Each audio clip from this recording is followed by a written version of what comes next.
Hej på er! Det var länge sedan och särskilt var det länge sedan som jag försökte mig på att göra en synare. Men idag är det faktiskt dags, för nu har det kommit en modell som jag har väntat jättelänge på. Mycket längre än vad ni faktiskt tror. Och som jag är oerhört spänd på själv. Och det är Trix, eller ska vi säga Märklins, nya modell av SJRC6. Jag ska svara på 2 frågor idag. Det första är naturligtvis, är det en bra modell? Det är den enda frågan egentligen som är viktig. Den andra frågan är den bättre, snyggare etc. än Roccos modell av SJRC? Häng med!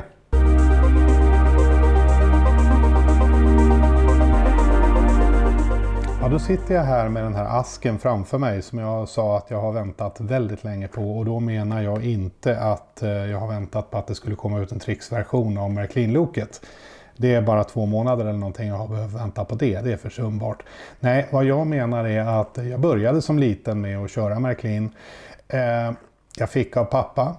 Han hade ju liksom jag en fäbless för svenska förebilder, så han köpte väl i princip det som fanns utom DA-loket, för det ville jag inte ha. Jag tyckte det såg ut som en leksak. Men RC och de här 60-tals svenska vagnarna, de hade jag och älskade dem.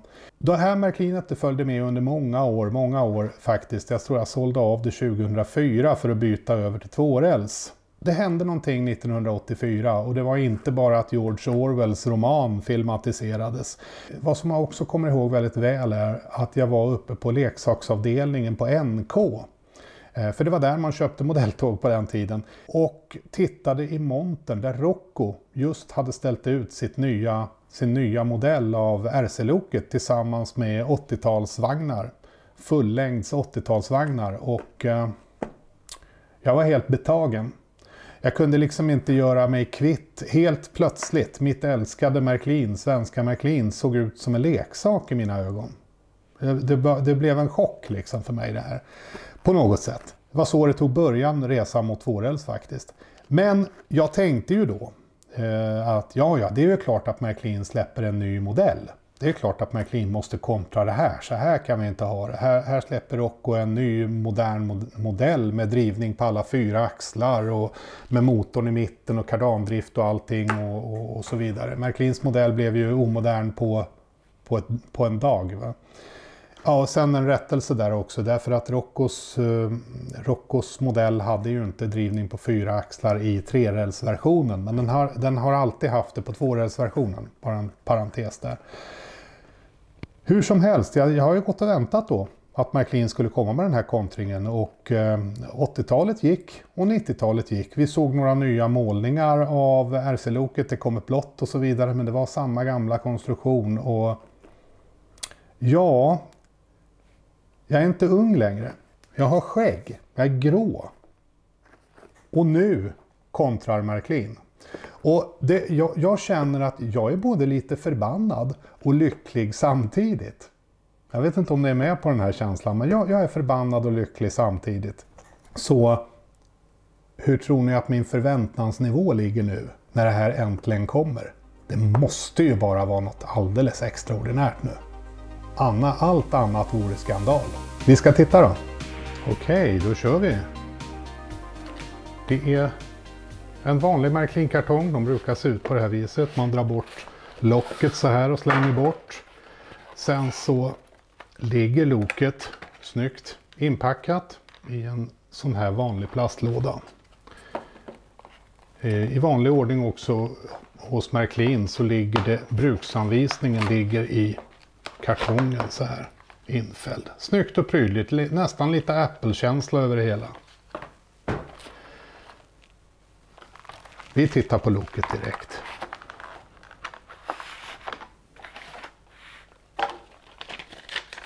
Ett litet papper, det ska tydligen monteras någonting.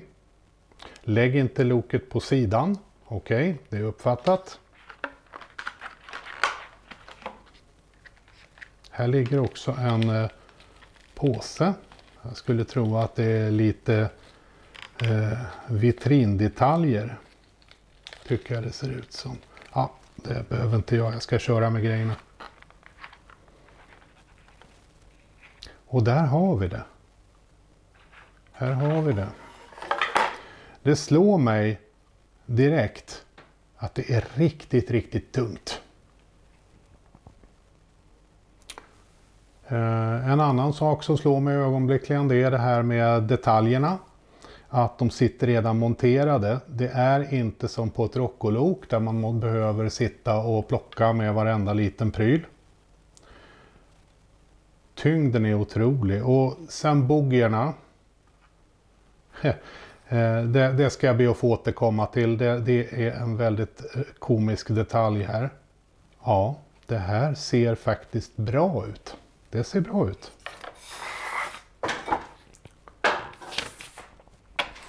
Vi tar och tittar lite på papperna innan vi går vidare. Trix. Försök inte lura mig, det är Märklin det här.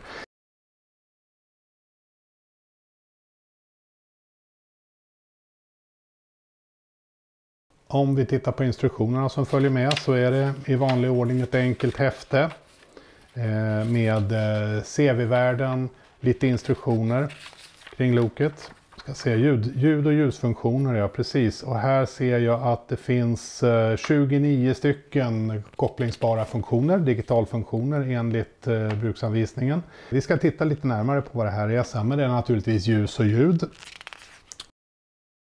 Lite allmän information kring dekodern och CV-värden. Vi får reda på att det är en multiprotokolldekoder i. Det är det som vanligt på Märklins dekodrar. Eller hur ska jag säga Trix då? Det varnas, lägg inte loket på sidan. Och det är för backspeglarnas skull här. Det finns lite mer varningar kring stigningar. Tydligen så är plogarna rätt låga här. Hur man byter koppel finns det instruktion om. Hur man byter ut mot vitrinplog, det kommer aldrig hända. Hur man tar isär loket, det är skruvad kåpa också, intressant.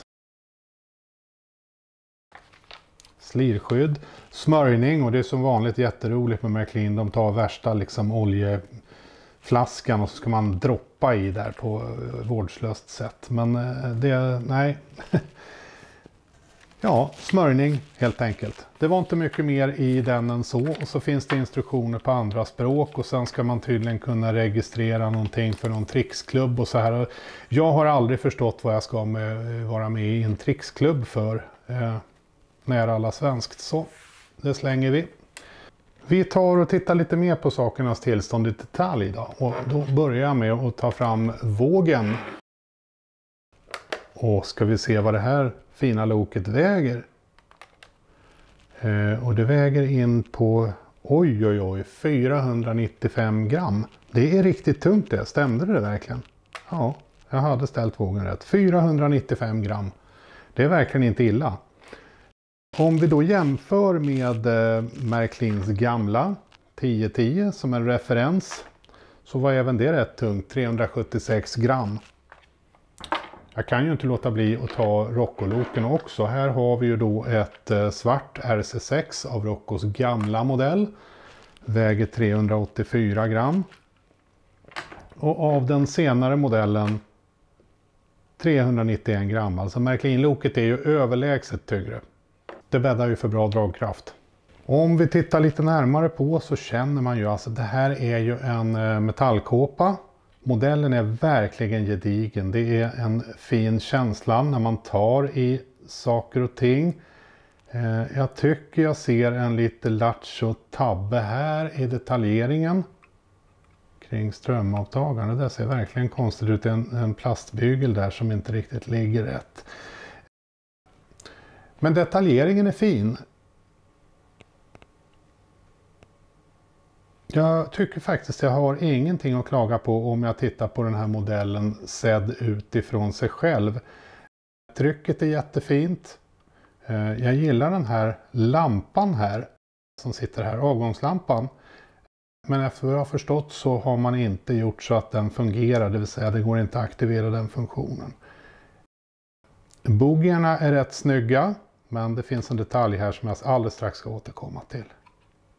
Alltså det är en fin modell när man tittar på den i sig själv. Det är absolut ingenting att skämmas för det här.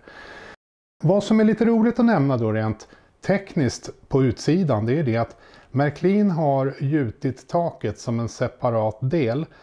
Och det gör att det är ju det som är den riktigt stora skillnaden mellan de olika RC1 till 6 eller 7 egentligen då. Att takbyggnationen kan se lite annorlunda ut på olika lok. Men det kan man alltså, med den här lösa gjutningen av taket så kan man då återskapa i stort sett alla RC-varianter som finns. Utan att liksom behöva göra om hela modellen. Taket är dock av plast. Drivning på alla 4 axlar. Allt annat hade ju naturligtvis varit en skandal. Så, det är faktiskt jättesnyggt. Jag tycker att det är snyggt. Sen kommer vi till det här. Är det finare än Roccos lok? Låt oss göra en liten detaljstudie av de här 2 modellerna för jämförelsens skull. Jag noterar att trots Märklins påståenden om deras väldetaljerade bogey så är Roccos bättre detaljerad. Notera stegen vid bakre hjulparet, bättre detaljerad på Rocco. Det sitter också fast i bogeyn på Trix-loket. Roccos plog ser bättre ut, men notera också att på Trix-modellen har man fått dit sandrören. Det tycker jag är en trevlig touch. Avseende trycket på modellerna så kan jag säga att för blotta ögat eller i förstoringsglas så ser jag ingen kvalitetsskillnad. Den skillnaden jag eventuellt ser här vill jag skylla på kameran. Det här är en intressant bild. För den visar inte minst en av de 2 detaljer som jag tycker man har lyckats mycket bättre med på Trix-modellen. Och det är ju ledstängerna. Notera annars genombrutna fotsteg över bufferten på Rocco-modellen. Man ser igenom, det är inte en solid plastbit som på Trix-modellen. Notera också kromade lyktsarger. På Rocco-modellen har man också fler eftermonterade lösa detaljer som till exempel vindrutetorkare medan det är gjutet i fönstret på Trix-modellen. En intressant notering också är att finishen på lackeringen skiljer sig ganska avsevärt. Det syns faktiskt mer för blotta ögat än här på bild. Rocco har en bättre finish i lackeringen, jämnare, finare, medan den är mycket mer grynig på Trix-modellen. Det är ju ingenting som stör i praktiken, men det är en detalj man lägger märke till när man tittar så här närgånget. Det finns en liten skillnad också i det här med takpåbyggnaden som är viktigt. Eller som jag tycker är väldigt intressant. Och det är det här att Märklin är jätteduktiga på att gjuta metallkåpor. Men alltid på ellok så finner jag att man är ganska dålig på att gjuta plast. Det vill säga plasten är plastigare än vad det är på Roccos lok. Jag vet inte hur väl det framgår här på kameran. Men det är en finishskillnad i plastdetaljerna. Den här Märklin-loket känns lite mer, jag vet inte hur jag ska uttrycka det, billigt i plastdetaljerna. En sak som har diskuterats väldigt flitigt också på forum, det är den här grå takfärgen. Jag själv har också varit involverad i de där diskussionerna. Jag tycker den ser hemsk ut. Som ni ser har inte Rocco gjort annorlunda, och anledningen till det här är att det är rätt med den takfärgen. Det här är bara ett exempel på någonting som inte ser bra ut när det kommer på en modell. För i verkligheten är det här jättesmutsigt och ser rejält nedskitat ut, och det gör det ju inte på modellen. Jag sa att jag skulle återkomma till det här med bogeykonstruktioner, och det här tycker jag är en riktigt festlig historia faktiskt. Det är lite sorgligt och det är komiskt samtidigt. Men om vi tar fram det riktigt gamla Märklin-loket, det här som är från 1968. Jag vet inte, det här loket är inte från 1968, men konstruktionen kom då. Det här är alltså den gamla modellen av Märklins-loket. Man ser hur primitiv den är. Här kan man se att det här som sitter på sidan här, det kallas för ok. Det sitter fast i lokkorgen och rör sig inte med bogeyn. Jag vet inte hur väl det syns. Så. Det sitter fast i korgen och rör sig inte med bogeyn. Det här är förebildsrätt.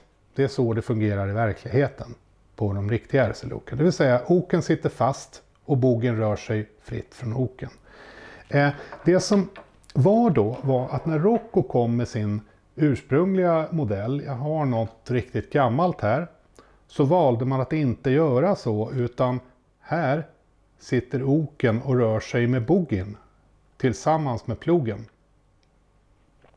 Och det här var någonting som Ja, det var väl det som de som körde Märklin liksom högg på direkt. Att nej, men det här är ju inte rätt. Rocco har ju fuskat med sin konstruktion. När Rocco så gjorde sin nya modell som kom 2014, den nya konstruktionen, så rättade man till det här och gjorde rätt. Det vill säga oken sitter fast och rör sig inte med boggin. Så Rocco gjorde nu rätt, och det är snyggt också för att plogen följer inte med. Plogen sitter där den sitter, precis som den ska. Så det är rätt och riktigt. När nu så Märklin bygger sitt nya RC, så hörde jag att man hade tagit lite fel på ritningarna, så att man har gjort att oken följer med igen.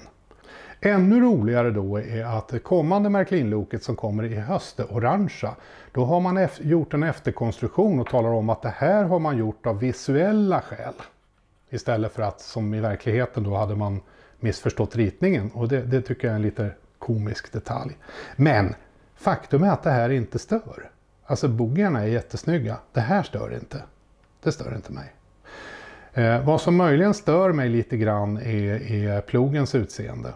Är det snyggare än Rocco? Nej, inte. Nej. Men jag tycker inte det skäms för sig. Det är okej. Jag gillar det. Då har vi tittat tillräckligt på detaljer tycker jag och går över till lite praktisk testning. Jag började med krypkörning och kan direkt se att det här loket, trots att det inte ens är inkört, det går hur mjukt och fint som helst. Ingen kuggning, ingenting. Jättejämnt i låg fart. Super.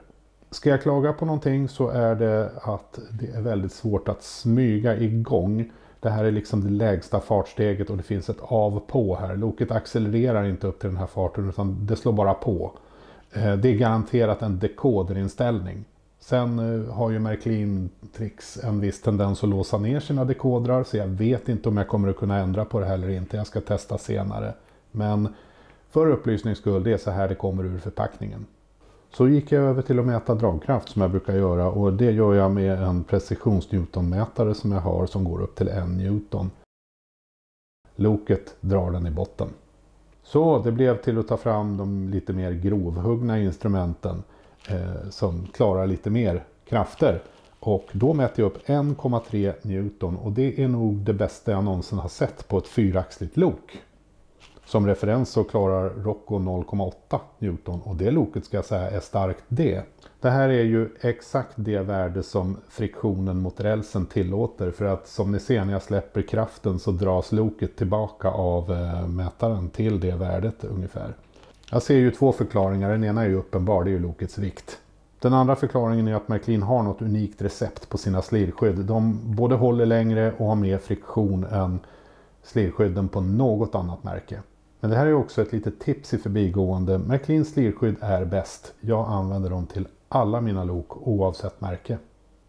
Lite körning på min halvfärdiga bana. Ni får ursäkta att det inte är några snygga landskap här, men nu är det loket vi tittar på. Det finns inte så mycket att säga egentligen om lokets köregenskaper så här. Det gör det man önskar. Det går klippstabilt, spårar inte ur, går bra genom även några växlar jag har som är lite tveksamma just nu.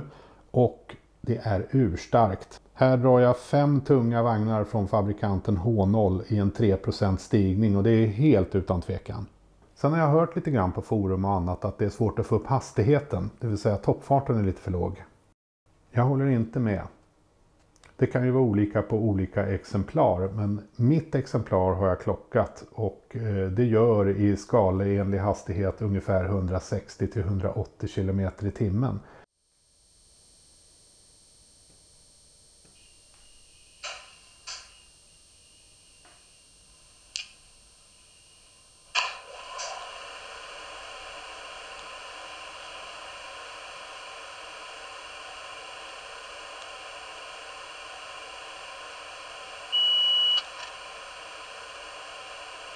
Stockholm central, perrongen infört SJ Intercity till Sundsvall via Uppsala, Gävle och Söderhamn. Var försiktig på perrongen när tåget kommer in.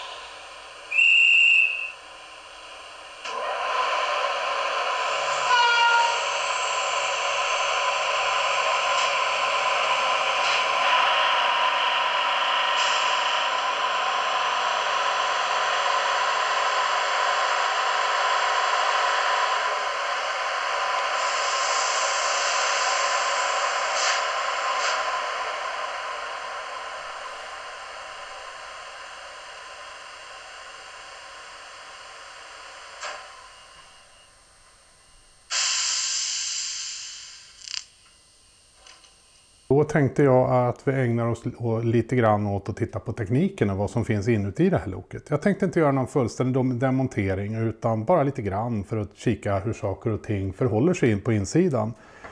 Och det här är föredömligt lätt att plocka isär och så skönt att slippa bryta någonting för det är skruvat. Ordentliga skruvar.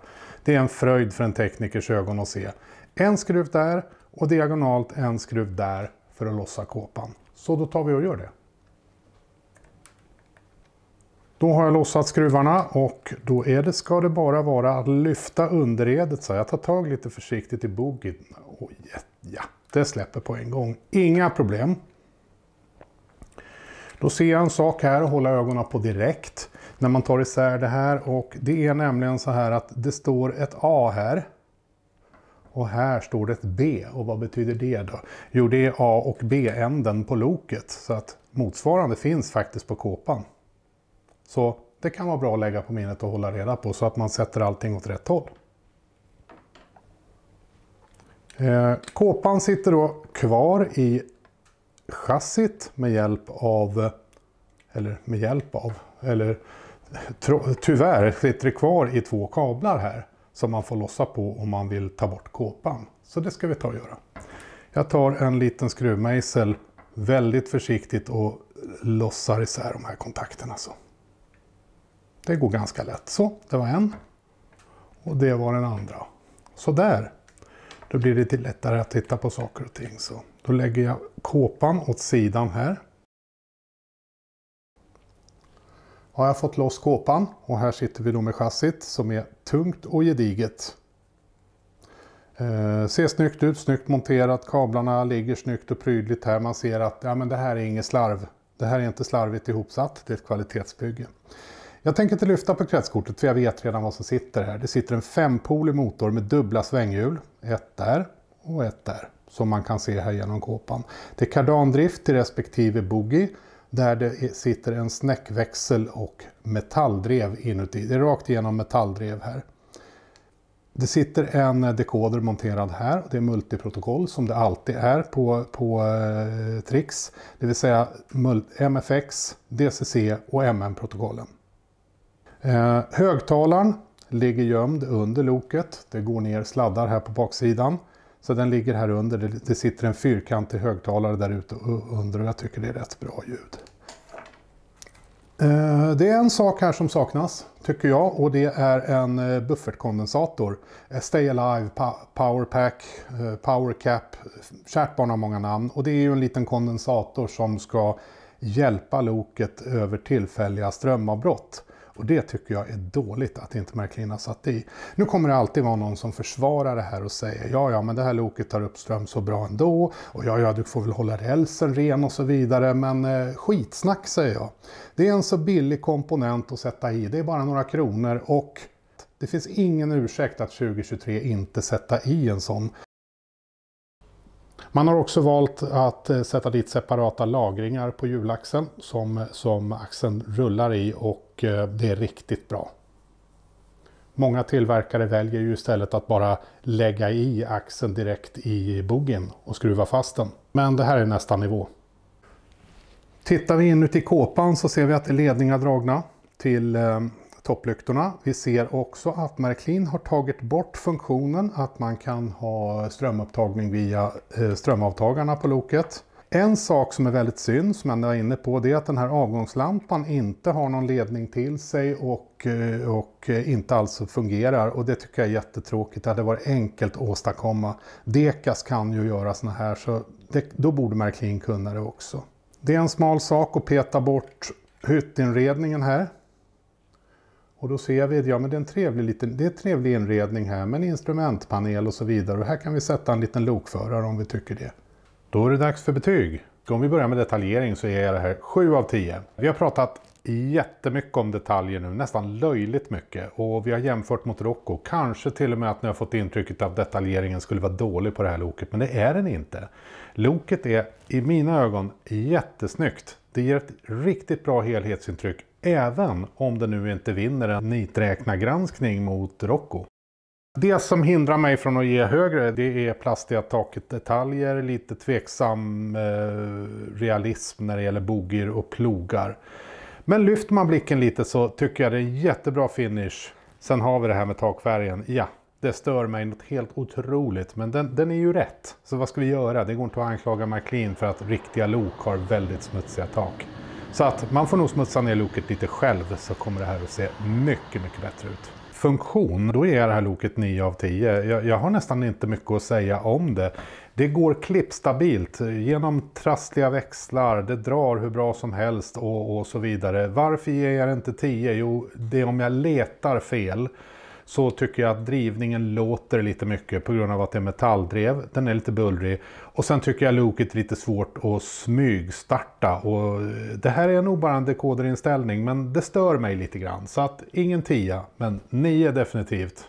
Och dragkraften, 1,3 Newton på ett 4-axligt lok. Det är helt makalöst. Jag kan inte säga något annat än så. Guldstjärna. Teknik, 6 av 10. På det här området så är det liksom både ris och ros. Det är jättebra, 5-polig motor och såna här saker. Det är väl beprövad teknik. Digitalfunktionerna är väl vad som får mig att tveka mest faktiskt. För att dels är det bra högtalare, bra ljud och bra inspelningar av ljud. Andra ljudinspelningar är minst sagt tveksamma, som de här stationsutropen till exempel. Jag vet inte 17 var de har hittat dem där. Ljusfunktionerna är jättebra. Det är jättebra till exempel att man kan stänga av slutljus och såna här grejer på loket. Tycker jag är skitbra. Men varför funkar inte avgångslyktan? Och sen någonting som jag kroniskt retar mig på när jag ser, det är lok som inte har en buffertkondensator. Skäms. Kvalitet. Toppbetyg, 10 av 10. Jag tycker att det här är ett riktigt kvalitetsbygge. Så det här loket har precis de här egenskaperna som jag brukar höra Märklin-vännerna pratar sig varma om. Bara en sån sak som vi har separatlagrade hjulaxlar, det är metalldrev och robust konstruktion rakt igenom. Den här mekaniken kommer att hålla i många år. Det är lätt att ta isär, ta av kåpan, det är lätt att serva och så vidare. Toppen. Jag vet inte vad jag ska hitta på och klaga på här. Prisvärde, ja vad säger man? 7 av 10 säger jag. Vad ska man säga? Det är ett dyrt lok. Men för ett digitalt RC med ljud så får man ju betala strax under 4 000 kronor oavsett vilken tillverkare vi pratar om. Gekor och Rocco ligger på samma nivå med deras nya kommande. Så Märklin och Trix ligger rätt skulle jag påstå. Jag hade känt mig mer positiv till priset om jag hade fått lite bättre detaljering, typ etsade detaljer och lite högre tekniknivå. Första frågan då, är det här en bra modell? Och jag säger solklart yes, ja. Behöver ni ett svart RC just nu så köp den här. Och så den andra frågan som jag lovar svara på, är det en bättre modell än Roccos? Och jag märker att jag har 2 svar på den frågan. Det första svaret är att Rocco vinner fortfarande skönhetstävlingen om man säger så. Det ser bättre ut i många avseenden och detaljnivån är högre. Det känns inte alls lika självklart för mig att utse en vinnare här när det gäller sånt som körning och teknik då. Jag känner att jag skulle nästan vilja säga Trix, men det som gör att jag tvekar, det är som sagt det vi har pratat om med digital- och tekniksidan. Jag är inte imponerad av den. Men den sidan, den är ju väldigt lätt för Märklin att bara ta itu med och uppdatera till nästa modell. Det är bara fråga om lite lödningar och elektronik och dekoderprogrammering, så har de fixat jättemycket av de här bristerna. Och då har vi en vinnare. Det var vad jag hade för den här gången. Om ni gillar den här videon så är det den vanliga rutinen. Tummen upp, prenumerera gärna på kanalen och kommentera gärna den här videon. Återkom vad ni tycker om den här synaren, vad ni vill se mer av på min kanal och så vidare framöver. Så får jag väl försöka återkomma till det ni vill ha, helt enkelt. Så, tills vi ses igen, kör försiktigt!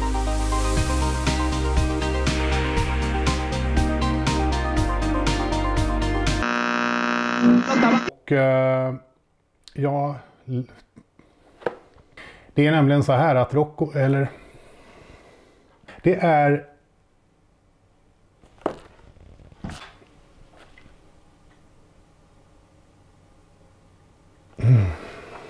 och framförallt var det länge sedan jag gjorde någon synare. Det ska jag göra än idag. Nu är det en katt här utanför och håller på här. Nu ska vi se. Fan. Då har jag lossat de skruvarna och då lyfter jag bara i chassit så här lite lätt.